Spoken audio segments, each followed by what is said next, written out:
Good evening, my friends and whomever else decides to listen to this YouTube I've decided to do. I had a special request on today regarding a subject matter that I'd like to speak on based on information that I have gathered over the years and through other sources, professional sources, and associates and people in my circle. Today's subject is going to be on the most talked about subject, which is sex. And of course, there is a variety of different categories of sex, but I'm going to speak on probably a little bit of everything. We have sex, which is defined as a variety of things to different people. But I am going to talk first about sex with your partner. I'm going to try to speak on what is sex, sexy, and what's important when it comes to a relationship, when it involves sex. Today I had a person who was explaining to me that they had a problem with their mate and they're not able to get aroused like they used to, but they're in love with their mate. They love them, but they have noticed over the past 3 months that they're not aroused, and it's hard for this individual to, as we may say, um, I'm trying to be appropriate because I'm on YouTube. I would just continue to use the word aroused. And so this person is having a hard time getting into their partner who they love dearly. So saying that says a lot. Some people and a lot of people in the world associate a relationship with sex. Actually, some people think the relationship is all about sex. Some people, if they don't have great sex, they don't feel they have a great relationship because people have taken out the substance, the foundation of a relationship, which is love, respect. To some people, it's loyalty. To some people, loyalty doesn't matter as long as it's not in their face and they're respected in the presence of when they're together. So, saying all that, you can love a person and not be sexually aroused by that person, but you love them, which says that though they're two different entities, however, they go together, and given that they all are working in the right manner together is a beautiful thing.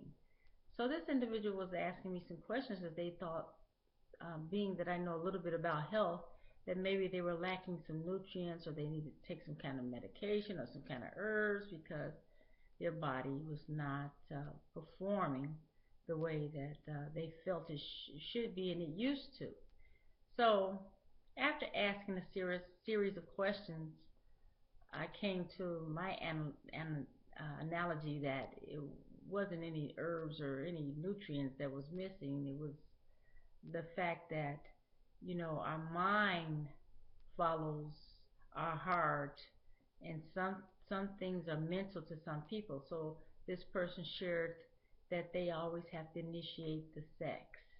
That one time they didn't have to initiate it.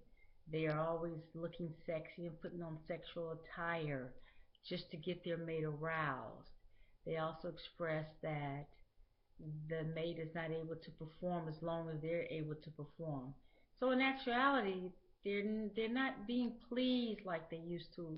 In some cases, not pleased at all to the point that they pretend that they were pleased and had an orgasm, which a lot of women seem to do that, I hear these days. So given that information that that person shared with me, that's what I call mental. If the situation and the two partners are not really jiving together and one is not feeling the other, there probably is going to be some complications with the person getting aroused, or the person getting stimulated, or the person body fluids um, acting or responding the way people seem to think the body should. So that's something else going on. However, this person truly loves their partner, they're very loyal to them, but they're just not happy in that area. And excuse my phone, I can't believe I didn't turn my phone down. So I'm going to pause quick and reject this call and bear with me. So I just wanted to talk on that because there's a lot of confusion in the world today. Like I said, a lot of people base their relationship on sex, and there's other things that could be done. You have some people that have problems and they can't even have sex, or they can have it and they can't get aroused, or there are men that the thought of sex and they love to do sex, but and women too, but they cannot. They're impotent, or they can't sustain an erection, and but they love each other. So what do you do in a case like that? Well, if the two people really love each other and they want it to work, because it takes two people to make it work, then those individuals have to be creative and come up with things that stimulates one or the other. If the other cannot be stimulated, it's all about compromising or pleasing the other person. And if you can't do that, or the case does not permit where you're able to do that, or it's not effective, or it cannot be done, period, then we have to know that sex is more than just two people um, getting together and penetrating, or the sex is can include a variety of actions: rubbing, massaging, staring, holding hands. It's intimate. It's the heart. It's the emotions, the mind. So there's different levels of sex, and some people may not comprehend this because, of course, majority of society just knows sex is the action of two people jumping in the bed and jumping each other's bodies, or whatever term you like to use.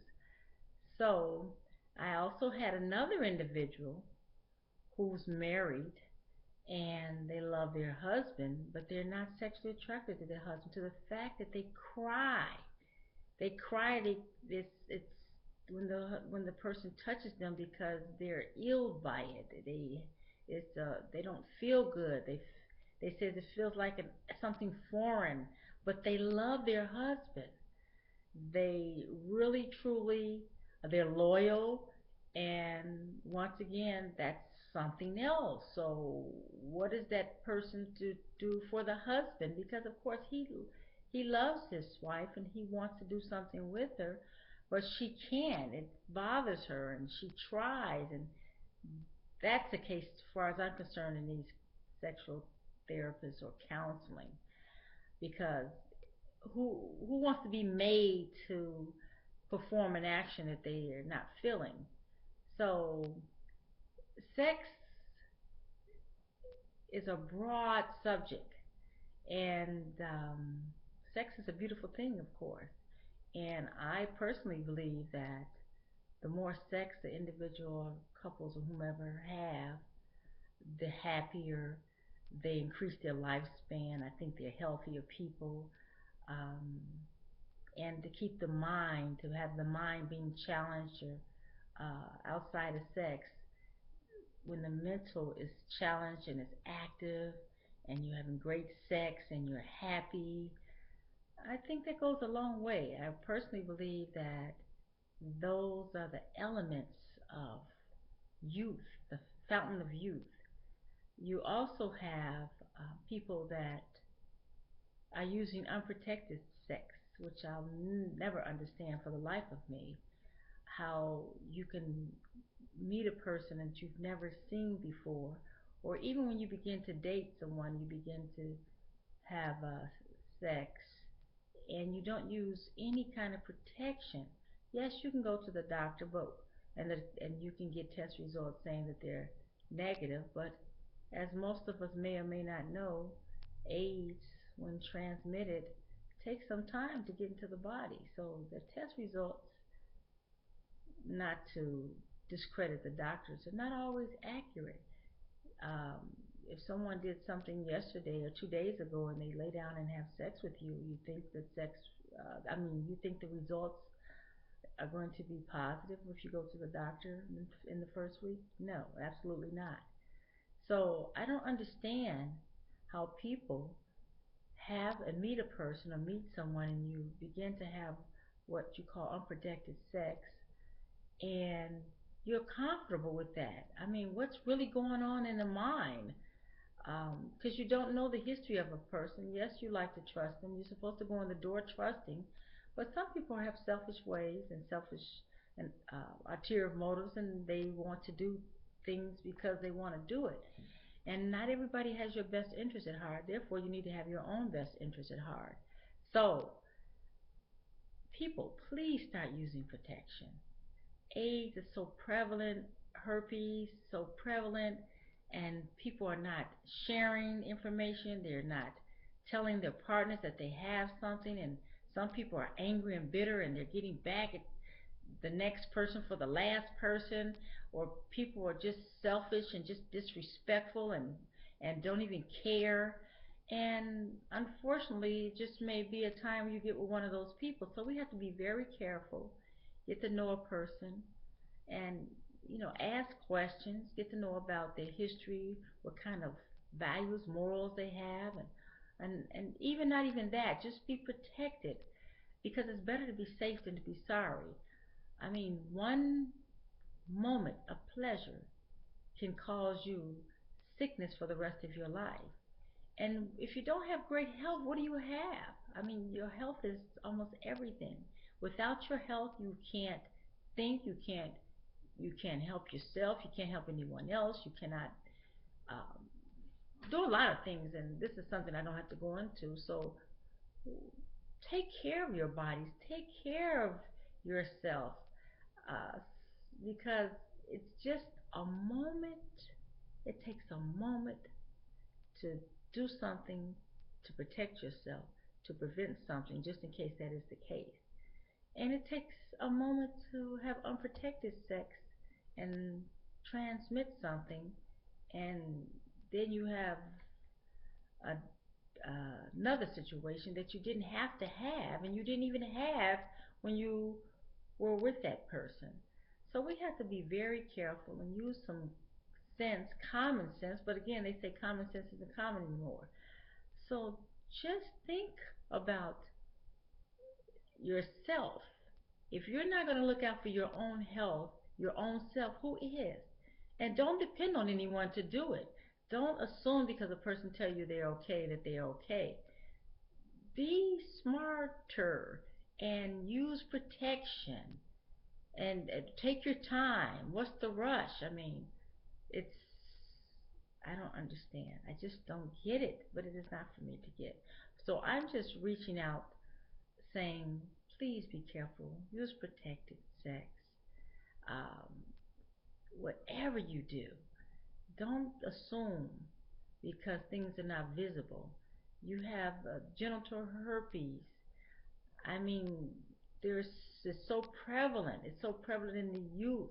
It's ridiculous, and in women, it's not even that visible. And sometimes in men, because it does not show when you have genital herpes until you have a breakout, and you don't always have a breakout. And when you have a breakout, right before the breakout, and the breakout is when it's contagious. So in a female most of the times breaks out into what they call little blisters or um, inside the vagina and the walls of the vagina. So it's not like you lay down with her and you get up there with a uh, magnifying glass and you can see it. I mean, how many people are doing that? How many people say, "Oh, let me go and look inside your walls and see what I see up there"? I mean, really, are you really gonna do that? So we have to use protective sex. And then in the men, sometimes they may have a pimple or something that may appear in their around the genital area on their penis, and of course, sometimes when people are in the heat of passion, uh, common sense and logic goes out the door. So If that is the case, take 30 seconds and take 30 seconds and logically put on some protection, a condom. And also, I would like to talk about um, women have a problem getting moist, or some would say wet, and I'm going to have to be more explicit here. And a lot of times that's mental because there's some women that can get aroused or wet with their partner and they can't with their husband, or they go outside their relationship, and that's usually a problem with the person that you're with that you're no longer attracted to. And then also we have what we call menopause, and a lot of women after they reach menopause they're not able to um, get as moist as they used to, and they use the jellies or the Vaseline and the lotions. And a lot of the doctors are telling women that it's normal to um, their menstrual to stop at an early age. And actually, the body, as long as a woman has a menstrual, the body, of course, we know is cleansing itself and the blood is rejuvenating. That's a healthy body. The longer a woman is on her menstrual, it's still properly working. I'm not saying that if you're not on the menstrual, you reach menopause, it's not. I'm just saying the body is cleansing, the blood is recirculating, and it's the old blood is coming out, and the body is cleansing. That's a healthy body. um, Back in the they would people say the old days a long time ago. I mean, women would have their menstruals until they were in their 60s because I think the food was different then and not as processed, and they people ate healthier. Therefore, their bodies are healthier because we are what we eat and we are what we think. So even today, that matters. Um, so therefore, the longer you carry your menstrual, the body is healthier and it's cleansing and it's operating and it's functioning properly. And that has a lot to do with a lot of women that are not able to get wet anymore or moist or whatever term you want to use, or get aroused. And they they don't feel as feminine as they used to, or they don't feel as good. But that's all in the mind, because sexy doesn't always mean the act of sex. Sexy is the way you look, the way you talk, the way you move, the way you think. It could be the way you touch. It's the intelligence. It could be the way you um, give a seminar, the way you speak to an audience. Sexy could be the way you laugh.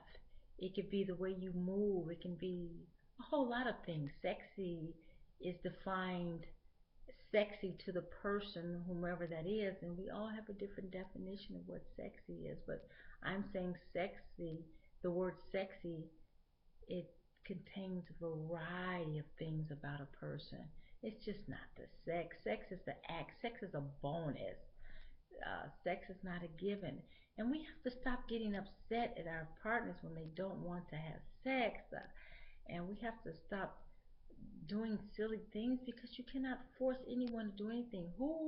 When you're forcing someone to do something against their will and they don't want to do it, actually, it's not genuine. It's not coming from the heart, and they're not going to give you their best. I'd rather someone give me their best and give me what's genuine and give me what they would like for me to have, or would like for me to feel, would like for me to experience, and let it flow in a natural way, as opposed to me getting angry and complaining. You didn't do this, you didn't do this, you didn't do that, battering a person.